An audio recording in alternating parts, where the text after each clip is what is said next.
até que todos cheguemos à unidade da fé e ao conhecimento do Filho de Deus, a varão perfeito, à medida da estatura completa de Cristo, para que não sejais mais meninos inconstantes, levados em roda por todo o vento de doutrina, pelo engano dos homens que com astúcia enganam fraudulosamente.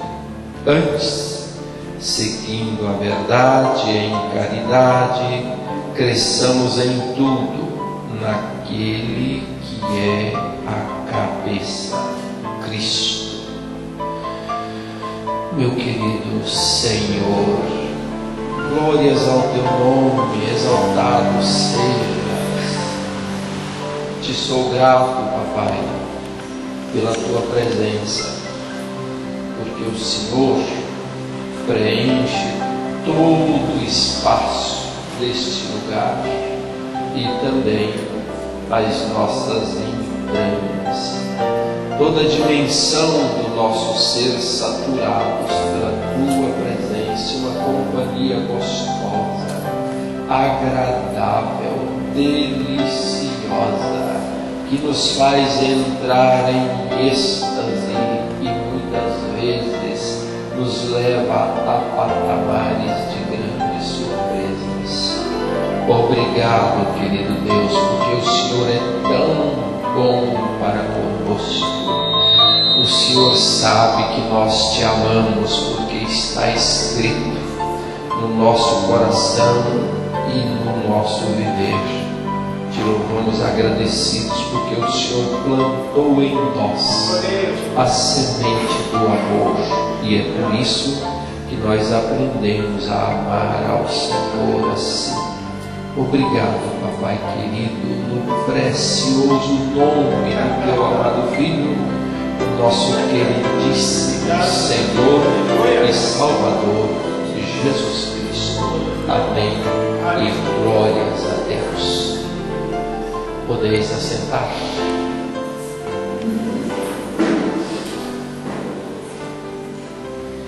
Meus irmãos, eu sempre digo que 90% das coisas que ministro são, na verdade, redundância,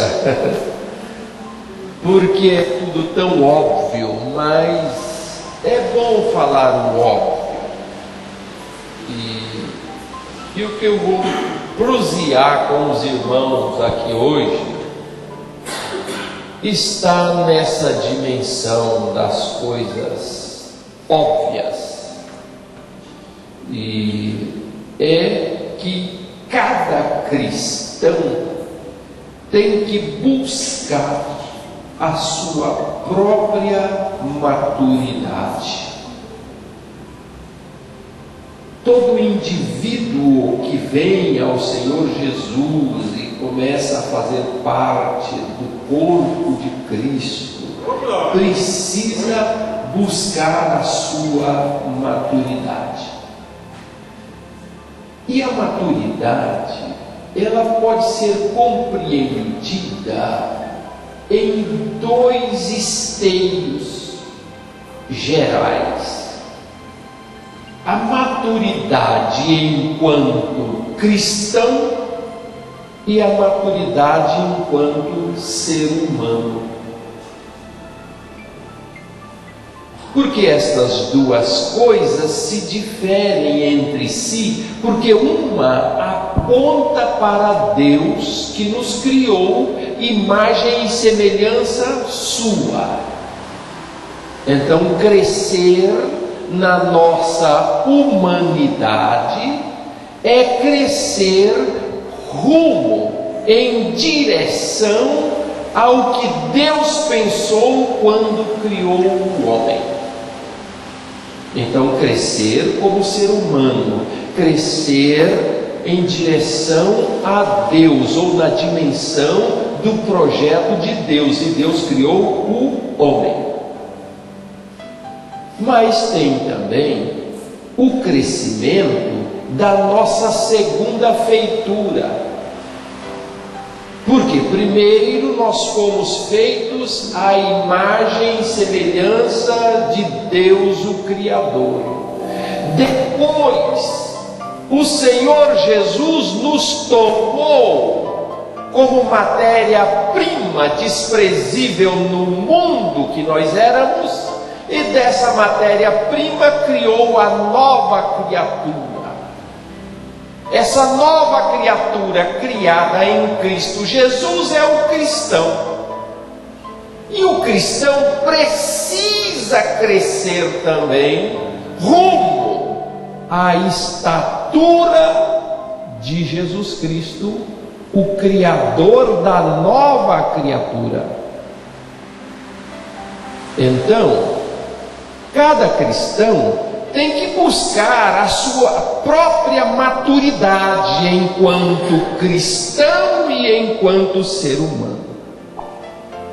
Ninguém chega no topo e estaciona. Em humanidade e cristandade, por mais que o indivíduo cresça, ainda dá para crescer um pouco mais.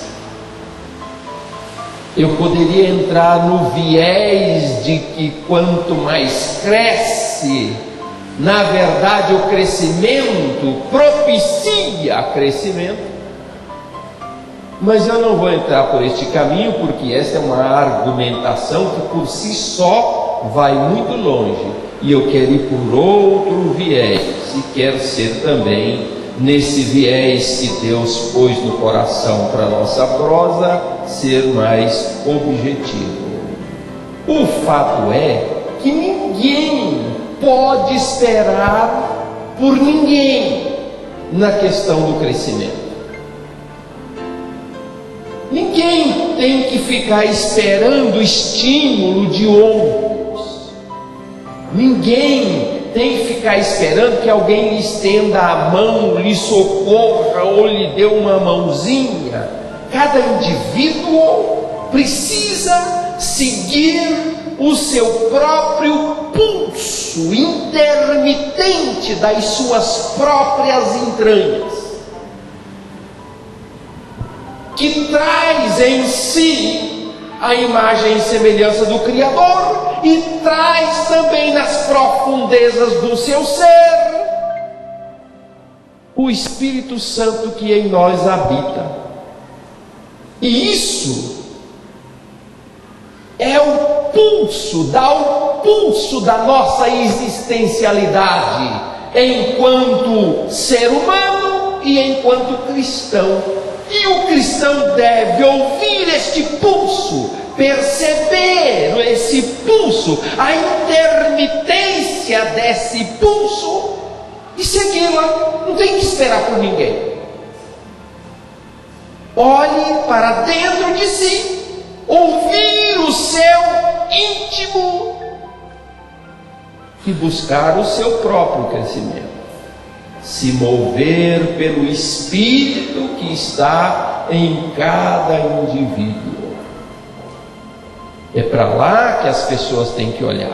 Não tem que olhar se tem ou se não tem oportunidade. Não tem que olhar se é hora ou se não está na hora. Se tem que deixar para depois ou se já passou da hora. Não. 1 Coríntios 3,16 diz assim: não sabeis vós que sois o templo de Deus e que o Espírito de Deus habita em vós? Esse Espírito que habita nos faz de fato cristãos. E a imagem que temos é a imagem e semelhança do nosso Criador. Nisso está a latência da vida nossa. E é essa latência que nós temos que ouvir, perceber e não esperar por ninguém, antes buscar o nosso próprio crescimento. Agora, de todos os caminhos. O da maturidade é o mais simples que existe. De todos os caminhos, o da maturidade é o mais simples. E muitos não o encontram exatamente por pensar ser o caminho mais complexo. Por pensar que é o caminho mais teológico, o mais rebuscado, o mais místico, o mais sacrificoso. Desculpa esse teologismo aí, esse neologismo. O mais sacrificoso no sentido de pesado, ritualístico. Não é.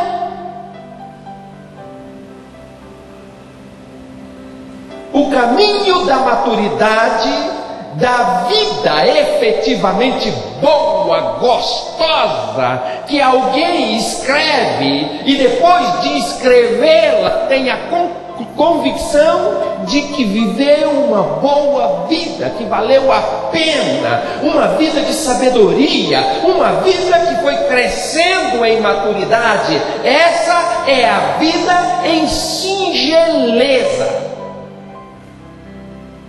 É a vida simples, e é aí que causa grande confusão nas pessoas. É a mais simples, a mais despojada, a mais leve, a mais objetiva, sem muitos enfeites, sem muito brocal, sem muito confete. Entende? Mais simples.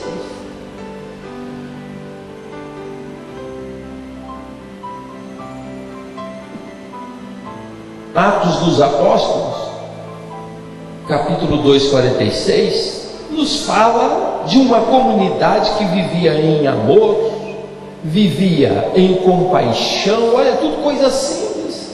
Amor, compaixão. Sabe o que é compaixão? Você se condoer, você se estremecer, você se incomodar pelo desconforto do outro, pela tristeza do outro, pelo sofrimento do outro. Aquilo que te faz incomodar, mas não está em você, está no outro. Isso é a compaixão. E aquela comunidade de Atos 2,46 estava impregnada de uma vida simples, vivia em amor, em compaixão, em gratidão a Deus. Muitas vezes nós somos muito ingratos, inconscientemente ingratos. A ingratidão nos indivíduos do nosso tempo, da nossa contemporaneidade, a ingratidão já está no piloto automático. As pessoas já são ingratas sem nem se dar conta de que são. Já está no automático. Atitudes, comportamentos, posturas, escolhas que são reveladoras de extrema ingratidão. Não confiam na arquitetura de Deus para a sua vida.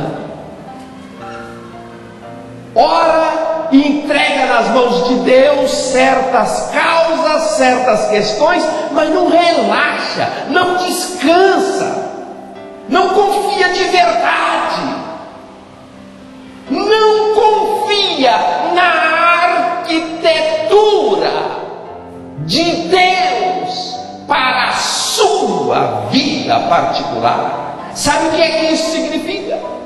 Significa significa crer de tal modo que você está nas mãos de Deus, que não exista nada em absoluto que aconteça na tua vida que não está sob o governo pleno do arquiteto da tua vida.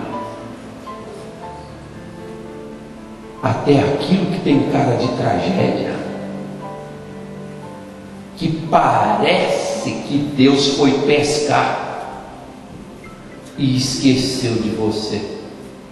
Parece que Deus tirou férias, deu uma cochilada, e foi o tempo que você se deu mal.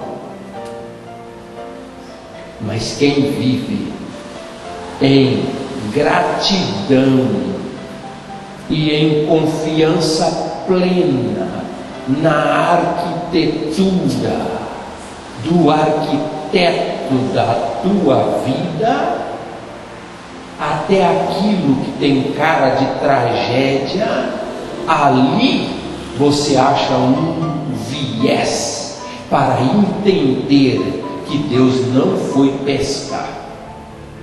É uma escritura do soberano para a tua vida.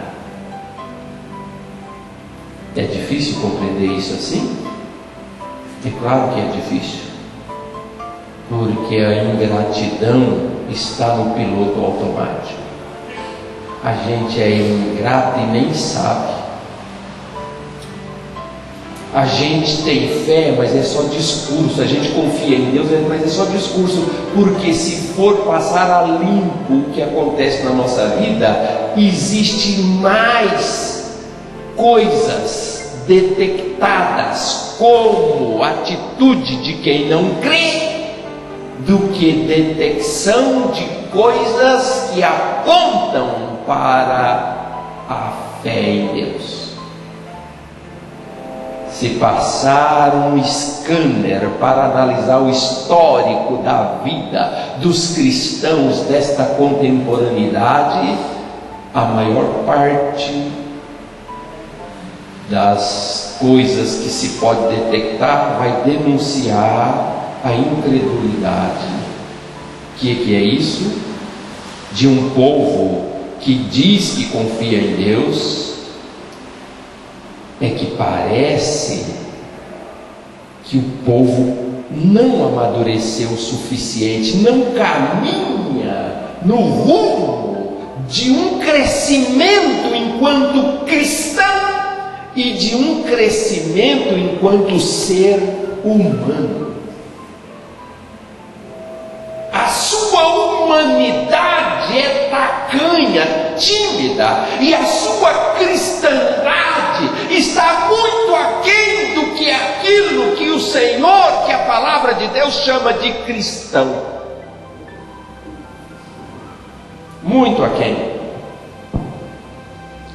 Atos 2,46 diz assim, perseverando unânimes todos os dias. Só aqui tem uma abundância de coisas, de situações. Perseverando. Não é flutuando, não é de vez em quando, não pede licença, não tem 5 minutos, não tem 1 minuto, não tem um dia, não tem um mês. É perseverar, não flutuar, não escorregar, perseverar. Como? Unânimes, todos debaixo de uma mesma leitura. Porque aqui está falando da leitura que se faz àqueles que não estão dentro. A leitura dos de fora, quando olha para os que estão dentro, vê que todos, unânimes, unânime significa ânimo, unânimes. O mesmo ânimo teu, o mesmo teu, o mesmo teu, o mesmo teu, todo mundo com o mesmo ânimo, perseverando, unânimes, todos os dias, todos os dias. só no culto, não é só na igreja, não é só na semana que foi batizado no Espírito Santo, não é só na semana que falou em línguas, não é só na semana que está sentindo, na semana que não está sentindo também, porque não depende de sentir coisa nenhuma, depende de ter consciência, depende de estar crescendo para uma estatura diferenciada a cada dia. E partindo o pão, tudo coisa singela, em casa, comiam juntos com alegria, com singeleza de coração, louvando a Deus e caindo na graça de todo o povo. Está falando todo o povo? Os lá de fora, causando encantamento, causando curiosidade aos de fora, pela postura, pelo comportamento, pela maneira de conduzir a vida. A maturidade não está no complexo, no teológico, está no simples, no cotidiano, no singelo. E às vezes, pensando estar no complexo, no teológico, no rebuscado, muitos não a encontram.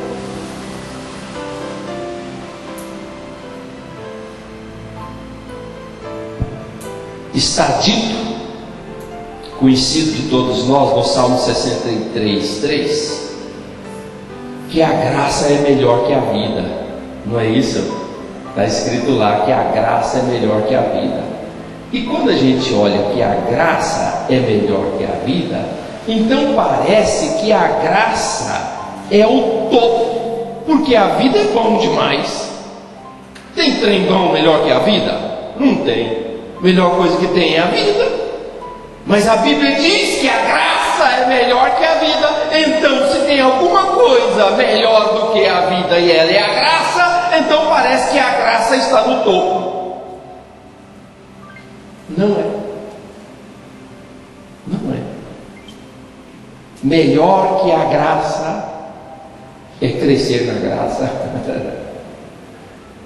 Melhor que a graça é crescer na graça. O Pedro fala disso na segunda carta 3,18. Ele diz assim, ó: antes crescei na graça e conhecimento de nosso Senhor Jesus Cristo. Crescer na graça é crescer nos valores da graça.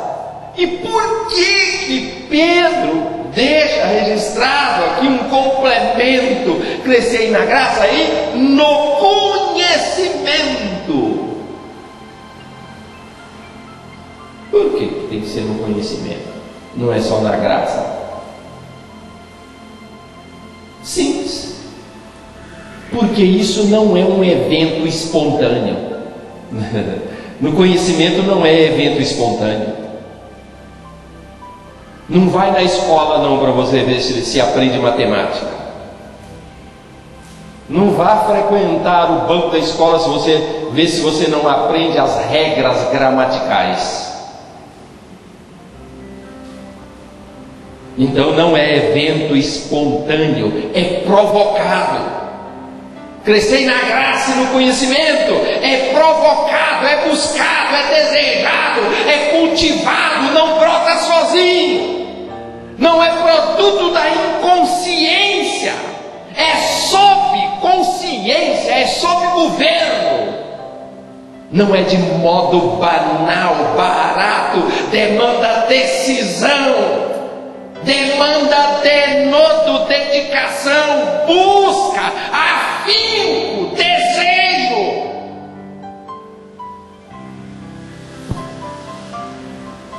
Buscar o próprio crescimento. Para crescer, tem que querer, tem que desejar, tem que decidir, tem que estabelecer. Crescer é não permanecer igual, nunca. Nunca. Ontem de um modo, hoje de outro, e amanhã de outro, sempre em direção ao crescimento enquanto ser humano e enquanto cristão. Crescer é não permanecer igual nunca. Salmo 92:12 diz assim: o justo florescerá como a palmeira, crescerá como o cedro no Líbano. Os que estão plantados na casa do Senhor florescerão nos átrios do nosso Deus. Na velhice ainda darão frutos, serão viçosos e vigorosos. Não pendura a chuteira, não tem aposentadoria, sempre cabe mais, sempre dá para crescer um pouco mais, não chega ao topo e estaciona, não. Provérbios 4:18, mas a vereda dos justos é como a luz da aurora, que vai brilhando mais e mais até ser dia perfeito. Vai brilhando devagarinho, um pouco agora, um pouco mais tarde, um pouco mais tarde, mais tarde, mais tarde, até chegar ao fulgor. Sempre dá para crescer um pouquinho mais. Não é não parar no que sempre foi. Nunca.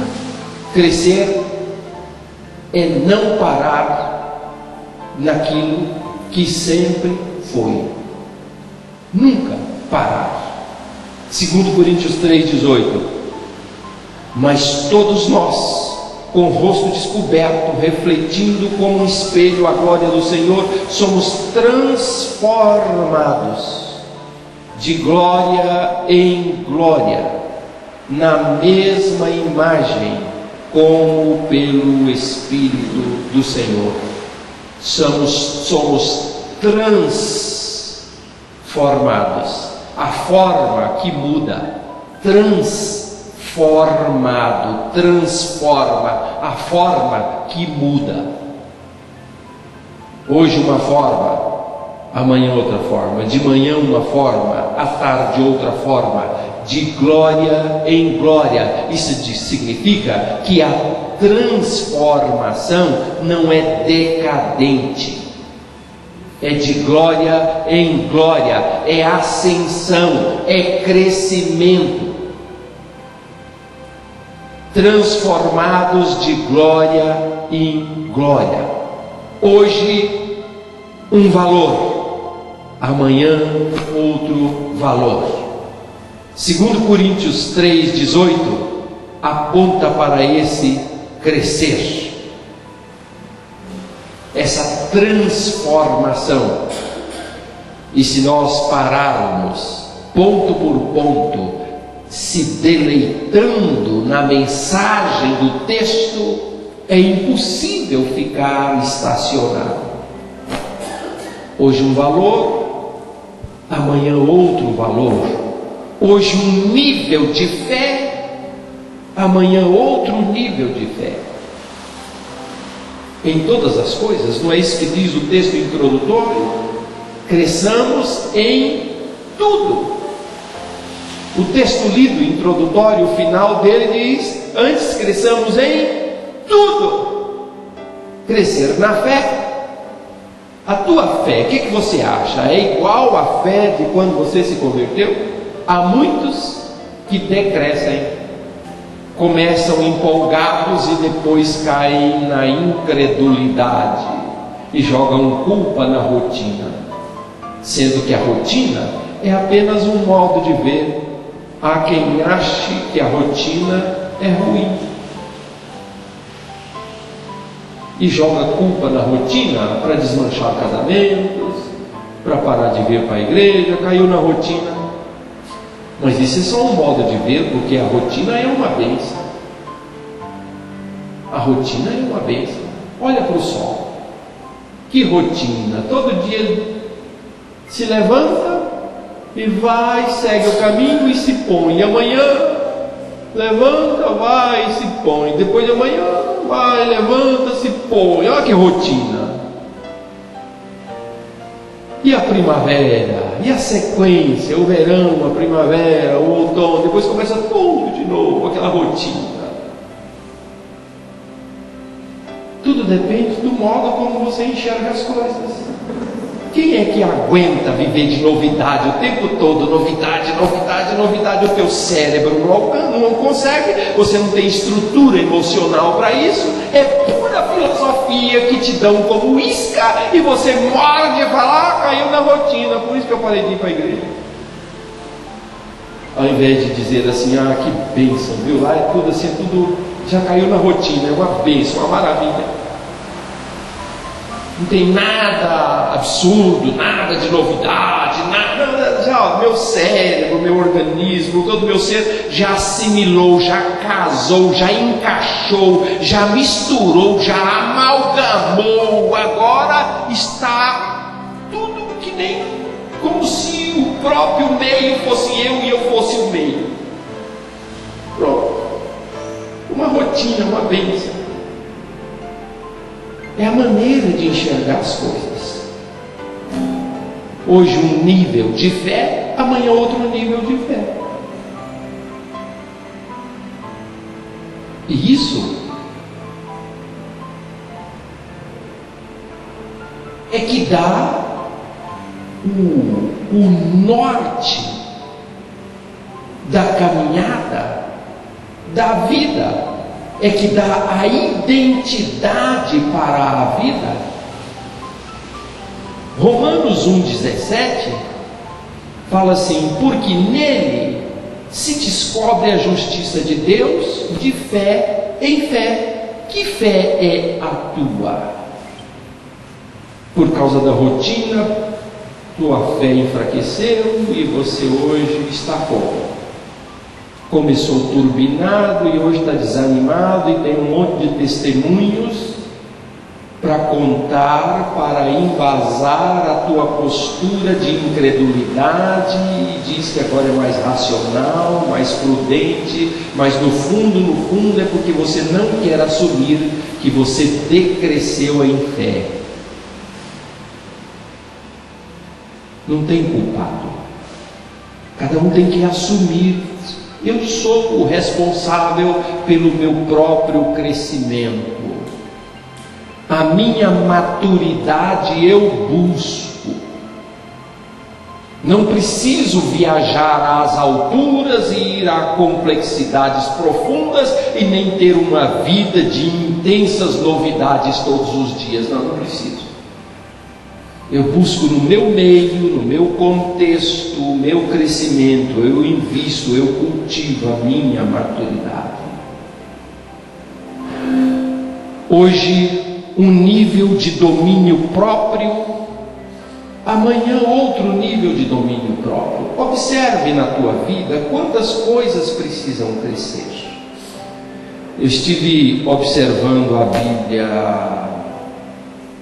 Bíblia edição revisada e corrigida e comparando ela com a edição revisada e atualizada no Brasil, a Vida Nova do Dr. Russell Shedd, e achei uma diferença porque no capítulo de Gálatas 5:22 a primeira referência fala de temperança.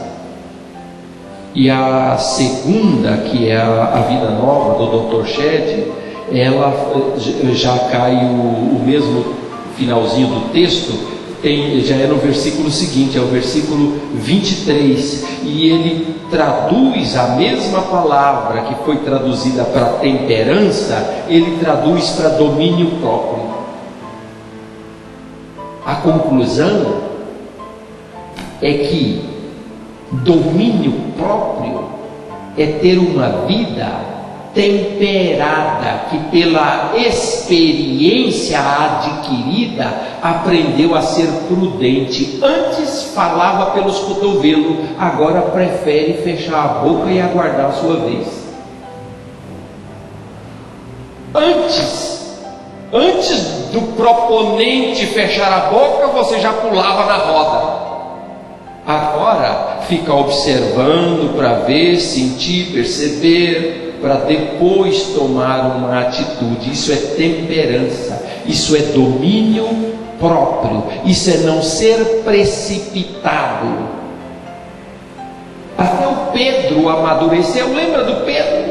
O Pedro de estupim curto, explosivo, até ele conseguiu dominar a sua natureza. E depois a gente vê o Pedro de estupim comprido. Estupim curto é aquele que você risca e ele é desse tamanhozinho, que ele faz e explode. Bum! Mas o estupim comprido é aquele que tem 5 metros de estupim. Você risca aqui e ele demora a explodir. Demora. Às vezes é tão comprido que no caminho perde força e apaga e nunca explode. É aquilo que Deus é. A Bíblia diz que Deus demora a explodir.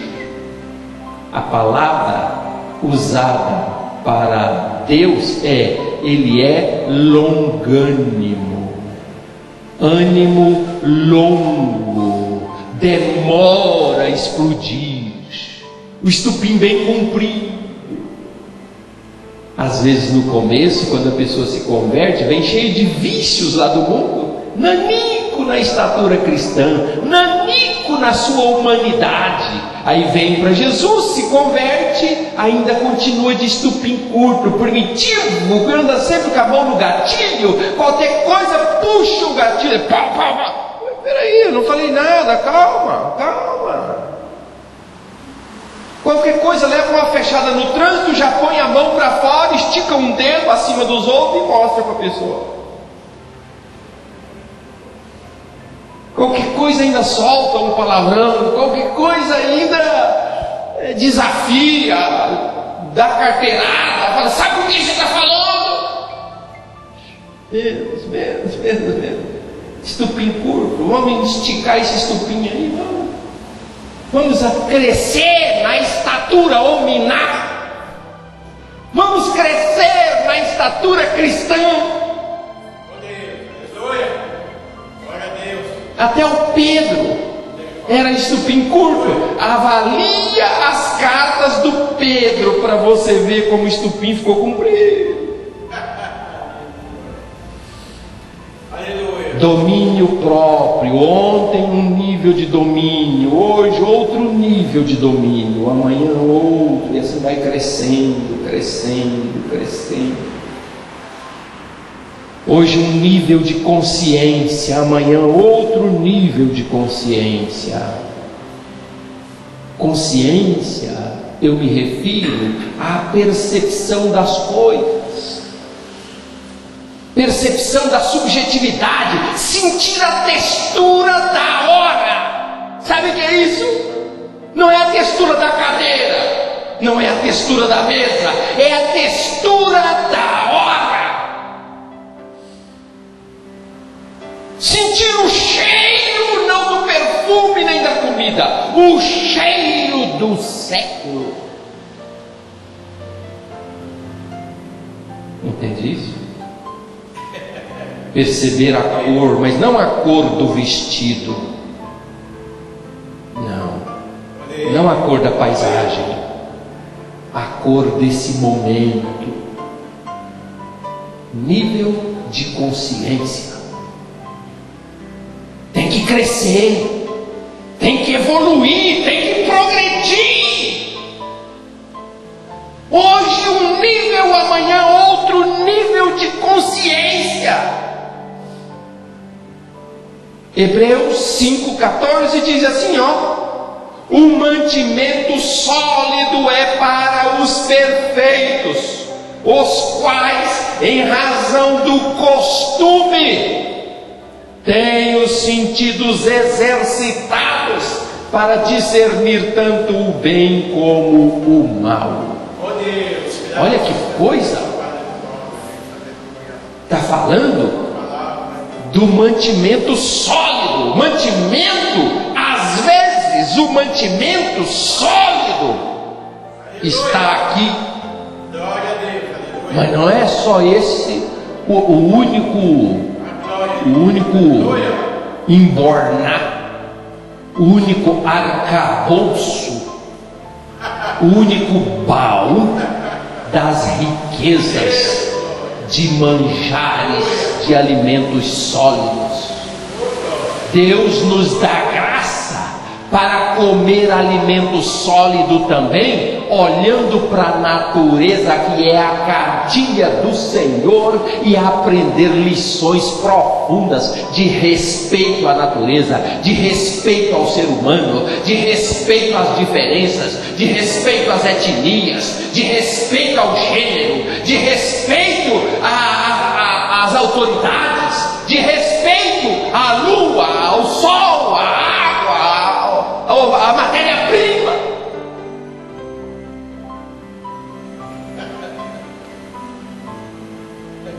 Às vezes é difícil entender isso, mas é porque está no piloto automático. Olha para isso aqui.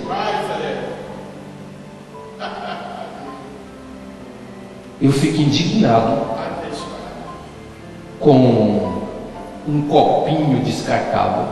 Fico indignado. Por quê? Porque eu pego um copo descartável de água, assim aquele negócio, aquele canudo, tem aquele monte de copo e tem um bebedouro do lado. Aí eu pego o copo descartável e bebo água e jogo o copo no lixo. Que civilização é essa? Ah, mas um copo descartável custa pouco.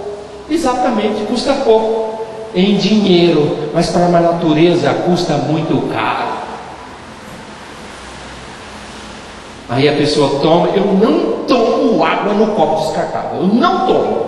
E se eu tomo, eu guardo ele no bolso para tomar depois, mais tarde, porque eu não me conformo.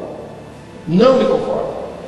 Uma vez, na década de 80, quando estava se extinguindo os jacaré no Pantanal, talvez quem seja muito novo aqui não lembra dessa fase, os jacarés do Pantanal quase foram extintos numa certa época aí. Então eu me lembro que uma das emissoras de televisão fez um documentário entrevistando um moço lá no Pantanal que estava caçando jacaré de noite. Ele apontava a arma no meio de duas lanterninhas brilhando na lagoa, assim, que era o olho do jacaré, e ele dava um tiro bem no meio das lanterninhas e o bicho girava assim. Ele encostava do lado do jacaré, pegava ele flutuando e com uma habilidade tremenda rasgava ele de alto a baixo pelo parte de baixo e desvestia como se fosse uma roupa, tirava a roupa dele assim, jogava o cadáver na água e punha o couro do jacaré dentro dessa lagoa, da canoa, e saía para procurar mais jacaré.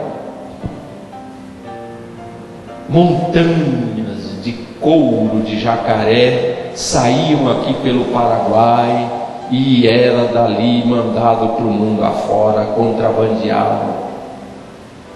E aí a repórter perguntou para o moço assim: escuta, não te corta o coração ver os jacaré assim? Está em extinção, vai acabar o jacaré.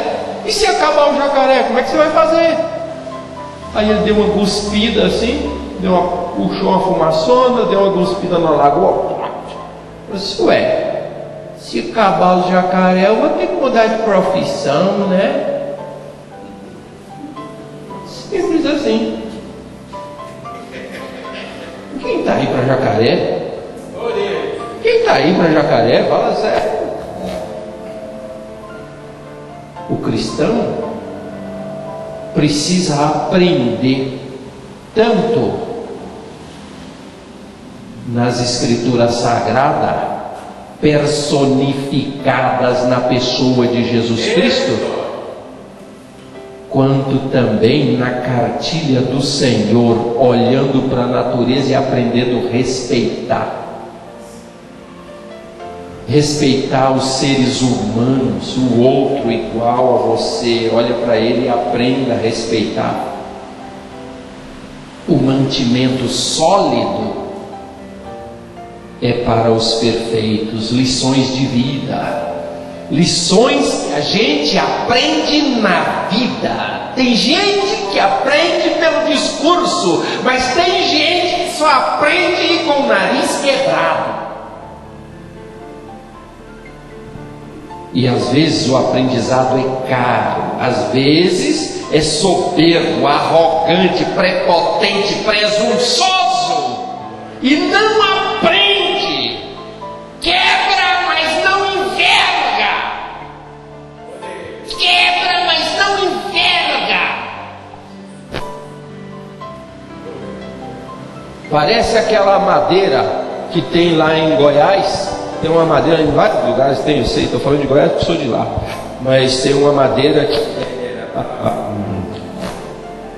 esqueci o nome dela, que ela tem uma haste bem alta e tem umas folhas grandes de 5 folhas, esqueci o nome, mas o fato é que tem essa planta que ela não enverga. Você começa a envergar ela assim, faz a hora que chega assim, ela vai, quebra. Em contrapartida a isso, tem a goiabeira, que enverga, mas não quebra, vai envergando e não quebra. Você solta, ela faz que nem uma mola, não quebra.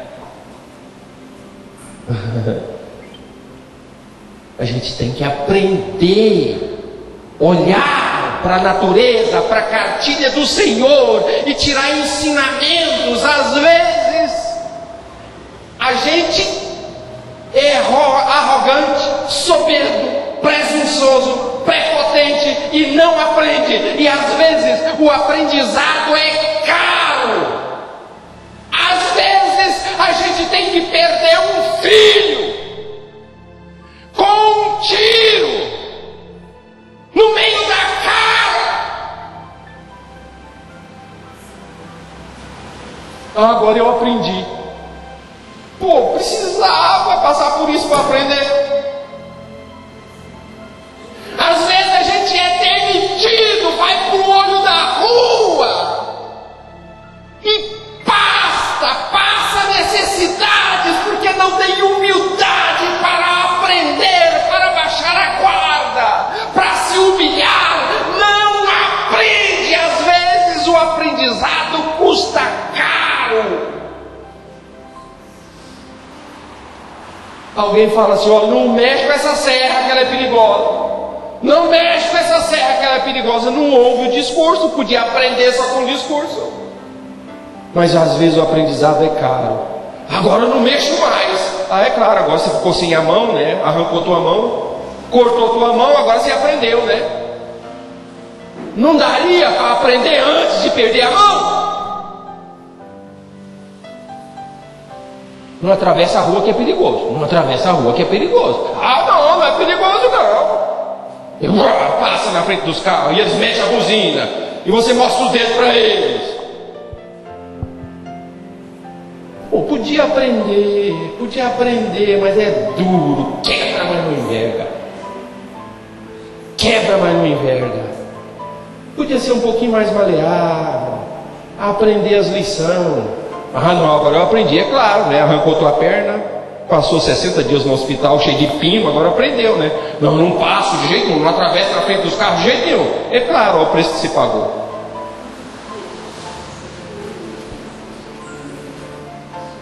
A gente tem que aprender grandes lições na vida, na Bíblia, na natureza, na vida dos outros, na própria vida, para ir crescendo.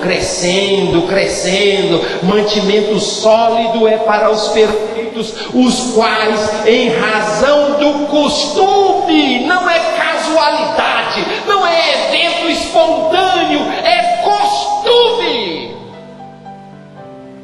É investimento, é escolha, é querer, é se esforçar, é ter temor, cuidado, perseverança. Não é por acaso, não é eventual. Alimento sólido é para os perfeitos em razão do costume, tem o sentido exercitado. O sentido não é a mão exercitada, por isso eu falei de subjetividade. os sentidos, a percepção da cor, mas não a cor do vestido, a cor da hora.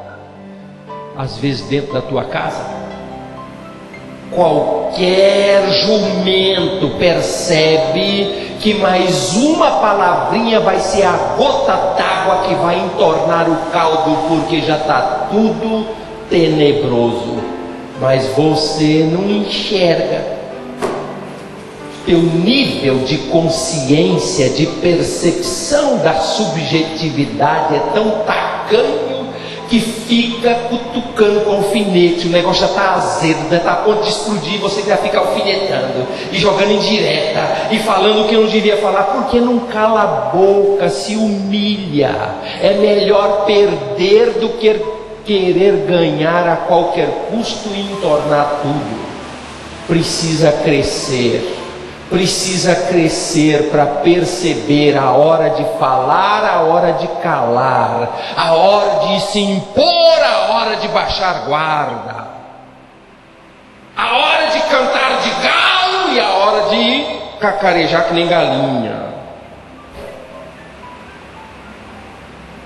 Exatamente. Isso demanda exercício dos sentidos. Não é do mocotó, não é na academia. É percepção da subjetividade da vida que paira sobre tudo. Em razão, tem os sentidos exercitados para discernir. Sabe o que é discernir? Entrar no cerne, discernir, ir lá no cerne, atravessar o superficial e ir no cerne para perceber a natureza, as camadas, os arranjos subjetivos da estrutura. Os sentidos exercitados para ter discernimento, para penetrar o cerne dessa situação antes de tomar a decisão, porque na hora que você tomar a decisão, você toma com conhecimento de causa, com firmeza, com excelência. É isso que está falando aqui, ó. Uma estatura excelente de ser humano e de cristão. O hominal não pode parecer animal, e o cristão não pode ser uma farsa religiosa. Cristandade e hominalidade, crescer aqui e crescer ali.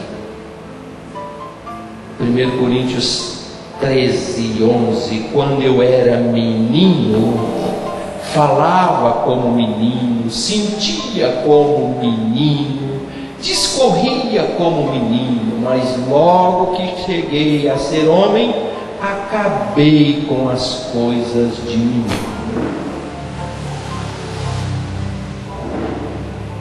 Chega de meninice. Uma coisa é ser menino, outra coisa é viver de meninice. E isso não espera que ninguém cobre de você. E você também não fica cobrando das pessoas, tá? Não fica cobrando, deixa o púlpito falar. Porque quando o púlpito está falando, é Deus dando instrução. Você não faz isso. Porque se você for fazer, azeda mais ainda. Não é você que tem que botar o ferrão na costela de ninguém e forçar as pessoas a crescer. Não é você. Cuida do teu.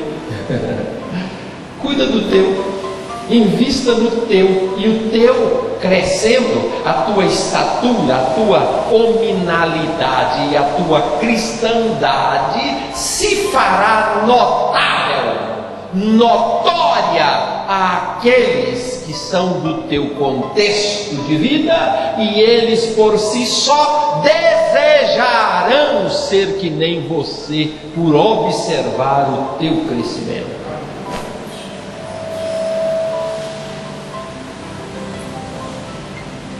Último texto que eu vou ler para encerrar.